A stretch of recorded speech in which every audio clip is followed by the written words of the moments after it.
The ordinary idea, which we all have before we become Christians, is this. We take as the starting point our ordinary self with its various desires and interests. We then admit that something else, call it morality or decent behavior or the good of society, has claims on this self, claims which interfere with its own desires. What we mean by being good is giving in to those claims. Some of the things the ordinary self wanted to do turn out to be what we call wrong. Well, we must give them up. Other things turn out to be what we call right. Well, we shall have to do them.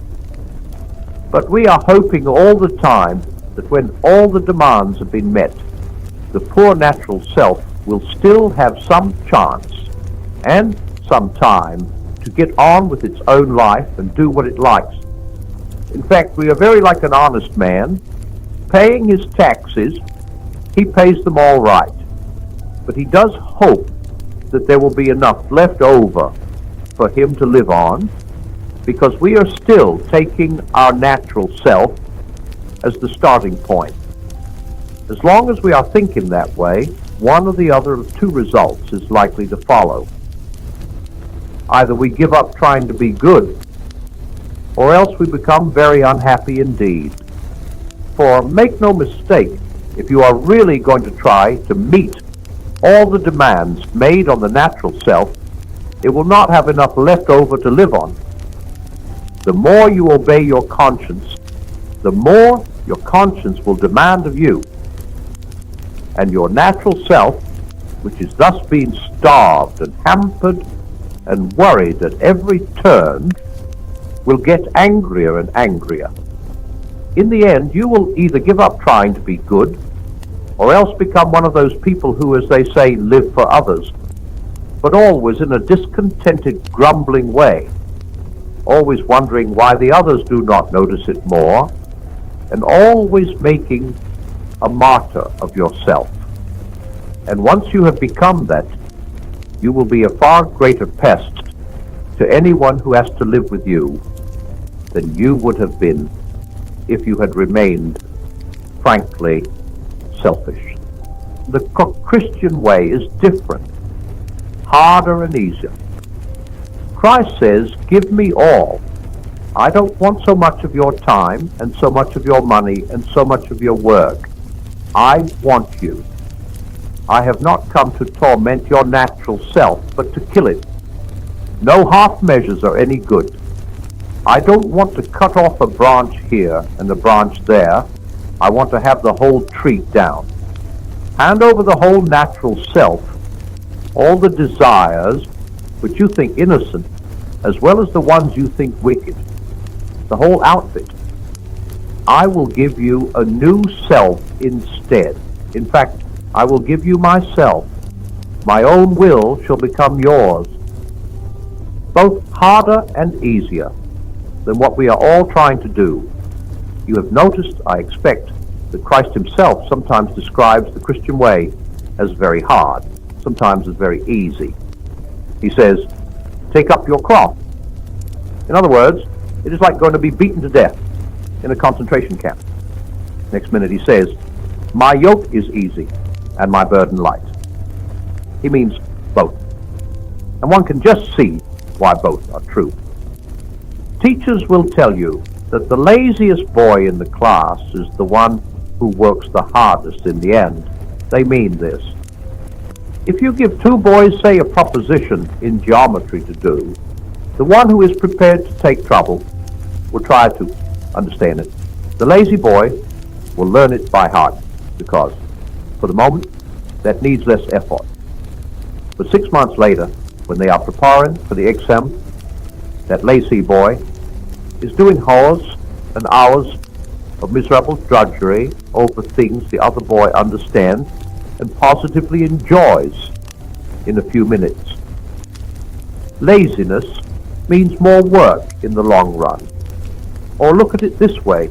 In a battle or in mountain climbing, there is often one thing which it takes a lot of pluck to do but it is also in the long run the safest thing to do.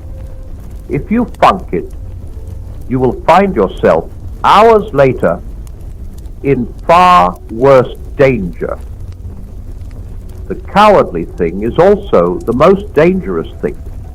It is like that here. The terrible thing, the almost impossible thing, is to hand over your whole self, all your wishes and precautions, to Christ. But it is far easier than what we are trying to do instead. For what we are trying to do is to remain what we call ourselves, to keep personal happiness as our great aim in life, and yet at the same time be good. We are all trying to let our mind and heart go their own way, centered on money or pleasure or ambition, and hoping, in spite of this, to behave honestly and chastely and humbly. And that is exactly what Christ warned us you could not do. As he said, a thistle cannot produce figs. If I am a field that contains nothing but grass seed, I cannot produce wheat. Cutting the grass may keep it short, but I shall still produce grass and no wheat. If I want to produce wheat, the change must go deeper than the surface. I must be plowed up and resown. That is why the real problem of the Christian life comes where people do not usually look for it. It comes the very moment you wake up each morning. All your wishes and hopes for the day rush at you like wild animals. And the first job each morning consists simply in shoving them all back, in listening to that other voice, taking that other point of view, letting that other larger, stronger, quieter life come flowing in.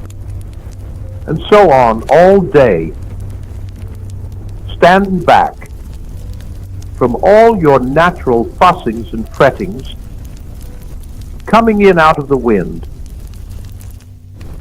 We can only do it for moments at first, but from those moments the new sort of life will be spreading through our system, because now we are letting him work at the right part of us. It is the difference between paint, which is merely laid on the surface, and a dye or stain, which soaks right through. He never talked vague, idealistic gas. When he said, be perfect, he meant it. He meant that we must go in for the full treatment. It is hard, but the sort of compromise we are all hankering after is harder. In fact, it is impossible. It may be hard for an egg to turn into a bird. It would be a jolly sight harder for it to learn to fly while remaining an egg. We are like eggs at present. You cannot go on indefinitely being just an ordinary, decent egg. We must be hatched or go bad. May I come back to what I said before? This is the whole of Christianity. There is nothing else. It is so easy to get muddled about that. It is easy to think that the church has a lot of different objects: education, building, missions, holding services. Just as it is easy to think the state has a lot of different objects: military, political, economic, and whatnot. But in a way, things are much simpler than that. The state exists simply to promote and to protect the ordinary happiness of human beings in this life. A husband and wife chatting over a fire, a couple of friends having a game of darts in a pub, a man reading a book in his own room or digging in his own garden. That is what the state is there for. And unless they are helping to increase and prolong and protect such moments, all the laws, parliaments, armies, courts, police, economics, etc., are simply a waste of time.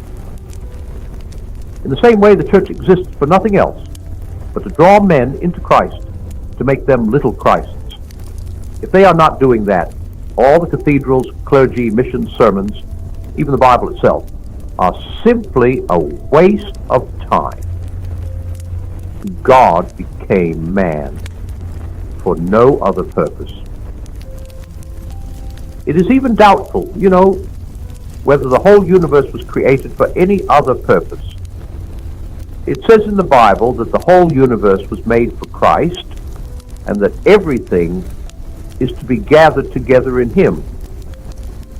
I do not suppose any of us can understand how this will happen as regards the whole universe. We do not know what, if anything, lives in the parts of it that are millions of miles from this earth.